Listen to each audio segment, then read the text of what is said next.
hidup kita ini semenjak mulai kita balik gitu ya, kalau perempuan mungkin mulai dari semenjak haid gitu ya, haid pertama kali sampai dia mati itu sudah ada catatannya. Setiap apapun yang dilakukan itu akan dicatat. Allah sudah mengutus 2 malaikat yang mencatat amal baik dan amal buruk, yaitu siapapun Rokibun wa Atidun. Jadi Rokib dan Atid yang mencatat amal baik dan amal buruk.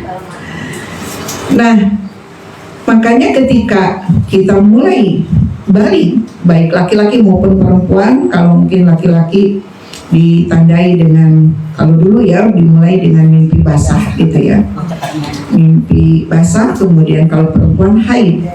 Tapi saat ini banyak anak-anak yang walaupun bisa jadi belum haid tapi udah balik gitu ya, karena dirangsang oleh tontonan, bacaan yang membuat mereka itu secara biologis sudah cepat dewasa gitu ya, tetapi secara psikologis mereka nggak siap gitu ya, jadi belum siap. Jadi sudah balik tapi akilnya belum balik gitu ya. Harusnya kan iya, kalau sudah balik itu berarti harusnya akalnya itu udah siap bahwa pada saat itu kita sudah kena taklif, sudah kena beban hukum yang sudah ditetapkan oleh Allah Subhanahu wa Ta'ala.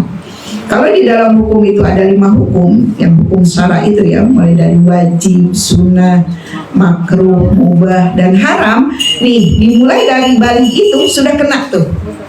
Jadi kalau dia belum bisa berwudu, belum bisa mandi besar gitu ya, nah itu sudah kena taklif, sudah kena beban.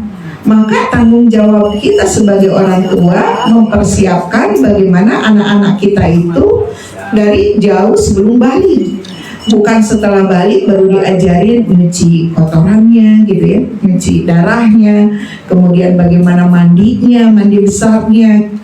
Nah, dan harusnya udah selesai itu.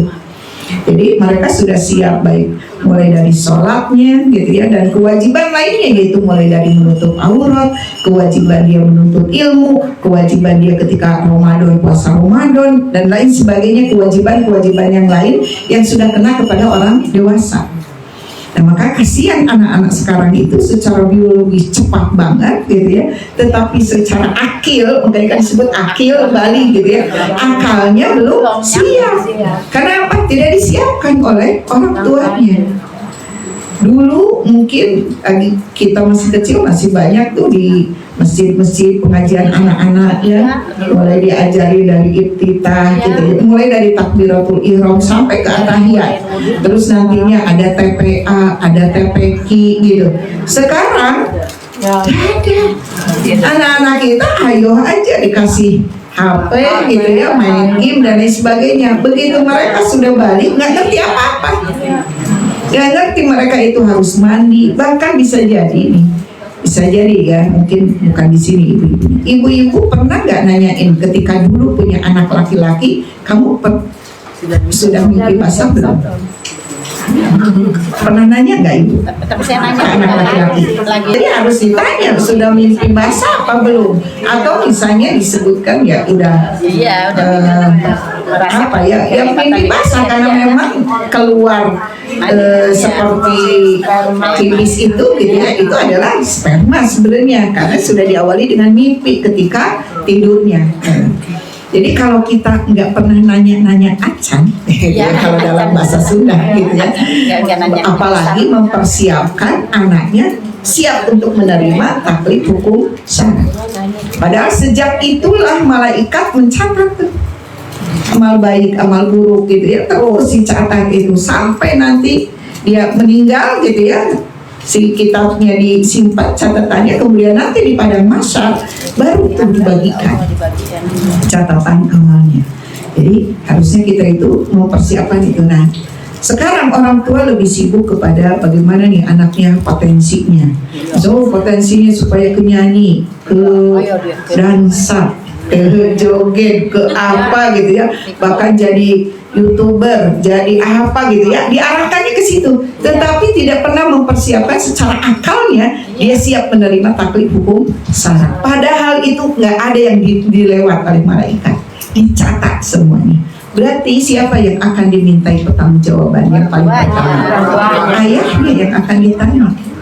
Makanya kenapa seorang laki-laki itu ketika memilih pasangan itu gitu ya, adalah memilih pasangan yang nantinya bakal bisa ngedidik anaknya gitu ya. Maka jauh hari, jadi kalau dibilang menciptakan keluarga yang sakinah mawadah warahmah itu bukan setelah nikah, tetapi sejak dini sudah dipersiapkan siapa nih yang akan menjadi pendampingnya, yang nanti akan sama-sama bisa mendidik anak-anaknya gitu ya, menjadi generasi Islam yang unggul gitu ya. Makanya wajar kalau misalnya para ulama ya, seperti contoh kita yang di Indonesia itu kan yang paling banyak bermadhab Syafi'i ya, Imam Syafi'i. Imam Syafi'i itu 7 tahun udah hafal Al-Quran gitu ya. Kemudian Imam Syafi'i 7 tahun sudah banyak ilmunya, karena orang tuanya mempersiapkan semenjak dari sebelum dia lahir gitu ya, sudah dipersiapkan Al-Qur'annya, setiap saat dibacakan Al-Qur'an. Kemudian ketika lahir dididik oleh ayah ibunya tidak keluar dari sebagaimana syariat Allah gitu ya. Ketika mereka anak-anak ini udah mulai itu dicarikan para ulama syekh-syekh yang akan mengajarkan seperti itu gitu ya.